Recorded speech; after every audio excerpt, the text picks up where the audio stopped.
మొట్టమొదటి సమావేశం assessment committee చైర్మన్గా నియమించబడ్డ తర్వాత ఈరోజు గౌరవ ఎల్ఏ మినిస్టర్ గారు, గౌరవ శ్రీధరబాబు గారు, మరి సభాపతి గారు ఈ కమిటీకి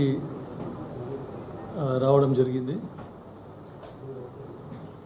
ముఖ్యంగా ఏంటంటే అసూరెన్స్ కమిటీస్ ఫస్ట్ నేనేమనుకోను, అసూరెన్స్ కమిటీస్ అంటే హామీల కమిటీ, ఏదో ప్రభుత్వం ఇచ్చిన హామీల కమిటీ గురించి అని చెప్పేసి అది ఇంప్లిమెంటేషన్ అని అనుకున్నా. కానీ సబ్జెక్ట్ చూస్తే అసెంబ్లీలో ఏదైతే హౌస్లో ప్రభుత్వం తరఫున మంత్రులు అవి ఇచ్చిన హామీలు ఏవైతే ఉన్నాయో ఆ హామీలు ఎంత మటుకు ఇంప్లిమెంట్ అయినాయి, వాటిని ఇంప్లిమెంట్ చేయవలసిన బాధ్యత ఈ కమిటీ మీద ఉందని చెప్పేసి చెప్పడం జరిగింది.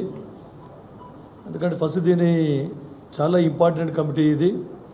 ప్రతి డిపార్ట్మెంట్ మీద కూడా గవర్నమెంట్ ఇచ్చిన హామీల గురించి ఈచ్ అండ్ ఎవ్రీ డిపార్ట్మెంట్ ఎన్ని పెండింగ్ ఉన్నాయి, ఎన్ని కంప్లీట్ అయినాయి, అవన్నీ కంప్లీట్గా నెరవేర్చడం జరిగింది.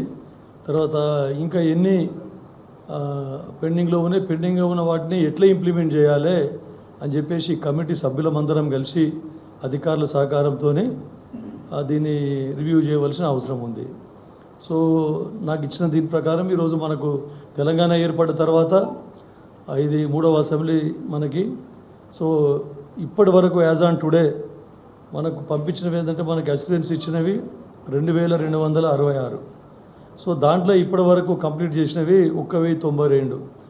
అంటే మనకి ఈ రిపోర్ట్స్ వచ్చినాయి, కంప్లీట్గా వచ్చినాయి. దాని మీద కూడా కొన్ని ఇంకా పార్షియల్గా ఉన్నాయి, దాన్ని రివ్యూ చేయవలసిన అవసరం ఉంది. ఇక అసలుకే రానివి 1174 అసిస్టెన్సెస్ ఉన్నాయి, వాటిని కూడా టోటల్గా రివ్యూ చేయవలసిన అవసరం ఉంది. సో ఈ మా కమిటీ సభ్యులందరం కలిసి వీటన్నిటినీ కన్సర్న్ డిపార్ట్మెంట్ సెక్రటరీస్ని వాళ్ళందరినీ మీటింగ్కి రమ్మని మీటింగ్ కండక్ట్ చేసి ఒక్కొక్కటిగా ఎవ్రీ 15 days కానీ ఎవ్రీ 1 month కానీ అన్నీ కూడా ఇంప్లిమెంట్ అయ్యే విధంగా కృషి చేయవలసిన అవసరం, తర్వాత బాధ్యత ఈ కమిటీ పైన ఉందని చెప్పేసి తెలియజేస్తూ ఉన్నాను. ముఖ్యంగా నేను ఇప్పుడు ఈరోజు స్టడీ చేసిన దానిపైన హెల్త్, మెడికల్ అండ్ ఫ్యామిలీ వెల్ఫేర్లో చాలా పెండింగ్ ఉన్నాయి. ఎందుకంటే రిపోర్ట్స్ రాలేదు మనకి. 2024కి 63 కంప్లీట్ అయినాయి, తర్వాత 161 ఇంకా రిపోర్ట్స్ పెండింగ్ ఉన్నాయి. తర్వాత ఇంకొకటి ఇరిగేషన్ ఎక్కువనే, మళ్ళీ ఇరిగేషన్ మీద, తర్వాత మున్సిపల్ అడ్మినిస్ట్రేషన్లో కూడా చాలా ఫైల్స్ ఇంకా పెండింగ్ ఉన్నాయి, అవన్నీ రిపోర్ట్స్ రావాల్సి ఉంది. వాటి త్వరలో ఇరిగేషన్ మీద మేము మీటింగ్ కండక్ట్ చేసి సభ్యులమందరం అనుకున్నాం, ఇరిగేషన్ మీద మీటింగ్ కండక్ట్ చేద్దాం నెక్స్ట్ మీటింగ్లో అని కూడా చెప్పడం జరిగింది.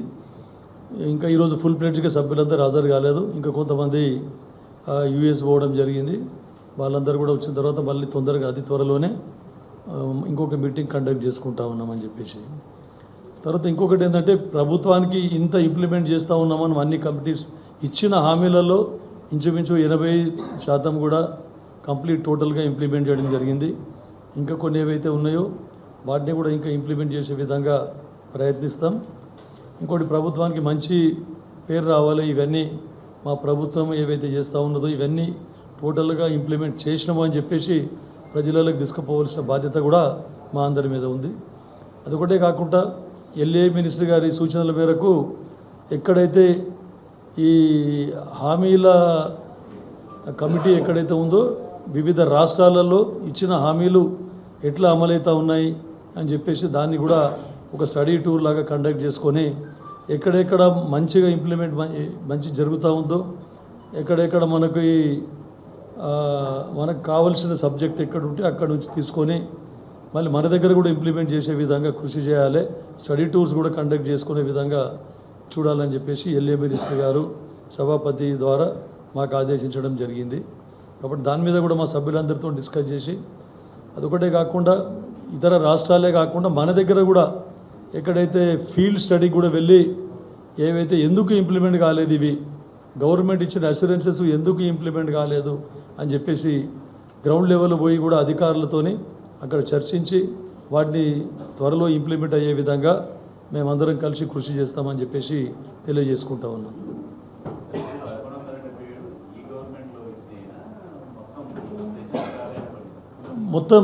మొత్తం అప్పటి నుండి, ఎందుకంటే అవి ఇండివిజువల్గా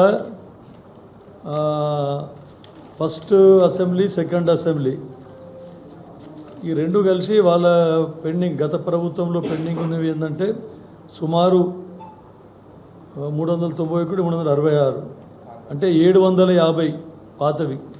గత ప్రభుత్వంలో ఉన్నవి 750 అవుట్ ఆఫ్ 1174. కాబట్టి మిగిలినవి ఈ ప్రభుత్వంలో ఉన్నవి. సో ఈ ప్రభుత్వానికి ఇంకా 2.5 సంవత్సరాల పీరియడ్ కూడా ఉంది. అంత లోపల మిగిలినవి మొత్తం కూడా ఇంప్లిమెంట్ చేసే విధంగా మా ప్రభుత్వం కృషి చేస్తుంది. ఇది ఒకటే కాకుండా గత ప్రభుత్వం ఇచ్చిన హామీలను కూడా మిగిలిపోయినవి ఏవైతే పెండింగ్ ఉన్నాయో, ఏవి సాధ్యాసాధ్యాలుగా ఉన్నాయో వాటిని కూడా సమీక్షించి ఏవైతే సాధ్యమో వాటిని కూడా మేము ఈ ప్రజలకు ఉపయోగపడే విధంగా వాటిని కూడా ఇంప్లిమెంట్ చేసే విధంగా కృషి చేస్తామని చెప్పేసి తెలియజేసుకుంటా ఉన్నాను. ఎందుకంటే ఇది నిరంతర ప్రక్రియ. గవర్నమెంట్ అనేది ఇట్ ఇస్ కంటిన్యూస్ ప్రాసెస్. ఏ ప్రభుత్వం ఉన్నా, ఏ పార్టీకి సంబంధించిన ప్రభుత్వం ఉన్నా ప్రజలకు ఇచ్చిన హామీలకు మా జవాబుదారితనం ఉంటుంది.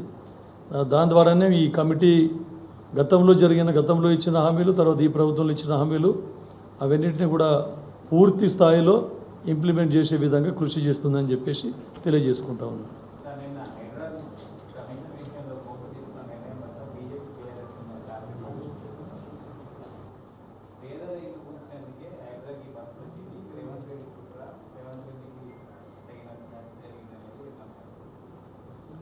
హైడ్రా అనేది అందరికీ తెలుసు.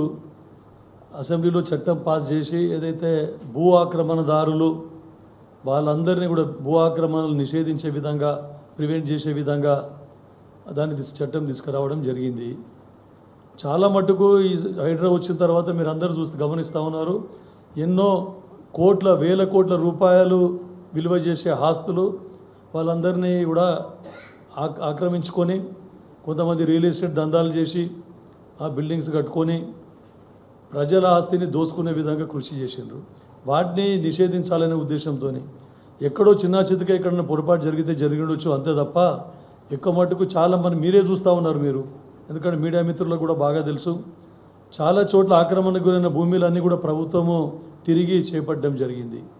సరే, కొన్ని కోర్టు ఏదైతే మీరు చెప్తా ఉన్నారో ఆ రంగనాథ్ గారిని తప్పట్టడం మీకు అందరికీ తెలుసు. గతంలో సోమేష్ కుమార్ మీద చాలా కేసులు ఉండినాయి కాబట్టి దాని గురించి ఎవరు పట్టించుకోలేదు. ఇంకోటి, ఈ బీజేపీ వాళ్ళు ఇతర పార్టీలు మంచి పనులు చేసేటప్పుడు ఎప్పుడు కూడా దుమ్మెత్తి పోస్తూ ఉన్నారు. మీరు అందరు చూస్తూ ఉన్నారు. ఇంత మంచిగా ప్రభుత్వం నడిపిస్తూ ఉంటే కూడా, ప్రజలలో మంచి పేరు సంపాదించుకుంటే కూడా మళ్ళీ ఏదో ఒక బురద జల్లే కార్యక్రమం చేపడతా ఉన్నారు టీఆర్ఎస్ నాయకులు కానీ బీజేపీ నాయకులు. దాంట్లో భాగమే ఇది. హైడ్రా వలన లాభమే ఉంది కానీ నష్టం లేదని చెప్పేసి మరొకసారి తెలియజేసుకుంటా ఉన్నాం. కంటెంప్ట్ ఆఫ్ కోర్ట్ కేసులు అని చెప్తే మీరు ఒకటి దాని గురించే మీరు మాట్లాడుతూ ఉన్నారు. గతంలో సిఎస్ మీదనే అన్ని కంటెంప్ట్ ఆఫ్ కోర్టులు వచ్చినాయి వారి ప్రభుత్వంలో, టీఆర్ఎస్ ప్రభుత్వంలో. మరి ఎవరు ఎప్పుడు కూడా మాట్లాడలేదు. మరి ఒక వేరే పార్టీకి, వేరే ప్రభుత్వానికి వేలు పెట్టి చూపించే ముందు వారు గతంలో ఏం చేసిండ్రు అనేది కూడా ఆలోచించుకోవాల్సిన అవసరం ఉంది. టీఆర్ఎస్ నాయకులే మీరు తెలుసు, ధరణి పేరు మీద వేల ఎకరాలు, లక్షల ఎకరాలు కొల్లగొట్టిండ్రు. కాస్తు కాలం ఏదైతే ఉందో అది దిశేసేసి ఇక్కడే కాదు, హైదరాబాద్ చుట్టుపక్కల ప్రాంతాల్లోని భూములు కానీ, తర్వాత ఈవెన్ రూరల్ ఏరియాలలో అన్ని నియోజకవర్గాలు అక్కడక్కడ వారి నాయకులు, టీఆర్ఎస్ పార్టీ నాయకులు ప్రభుత్వ భూములను కూడా వారి పేరు మీదకి మార్చుకోవడం జరిగింది ధరణిలో. ఈ భూభారతి చట్టం మా గౌరవ ముఖ్యమంత్రి గారు, తర్వాత మా గౌరవ మంత్రివర్యులు పొంగులేటి శ్రీనివాసరెడ్డి గారు దీన్ని క్షుణ్ణంగా పరిశీలించి భూభారతి చట్టాన్ని తీసుకొని రావడం జరిగింది. ఆగమేఘాల మీద భూభారతి చట్టం వచ్చిన తర్వాత కూడా ఇంకా పనులు అయితే లేవని చెప్పేశానంటే ఆచి తూచి ఎవరికి అన్యాయం జరగకుండా క్షుణ్ణంగా పరిశీలించి వాటిని ఇంప్లిమెంట్ చేయాలి అనే ఇప్పుడు సర్వే చేపడతా ఉన్నారు. మీకు అందరికీ తెలుసు, ప్రతి గ్రామాలలో డీటెయిల్గా సర్వే చేపట్టి ప్రభుత్వ భూమి ఏది, గ్రామ కంఠం ఏది, పట్టా ల్యాండ్స్ ఏవి ఉన్నాయని చెప్పేసి ఒక నిర్ధారణకు వచ్చి తర్వాత ఒకటిగా ఇంప్లిమెంట్ చేస్తూ ఉన్నారు భూభారతిలో. కాబట్టి పకడ్బందీగా అమలు అవుతుందని చెప్పేసి ఇప్పుడు హైడ్రా గురించి వాళ్ళు ఏదో బ్లేమ్ చేసేది, కానీ వాళ్ళది కూల్చలేదు, వీళ్ళది. ఖచ్చితంగా చట్టం తన పని తాను చేసుకొని పోతుంది. చట్ట ప్రకారము ఏవైతే ఆక్రమణలు ఉన్నాయో వాటిని అన్నింటినీ కూడా తొలగే విధంగా మా ప్రభుత్వం కృషి చేస్తుందని చెప్తా ఉన్నాం.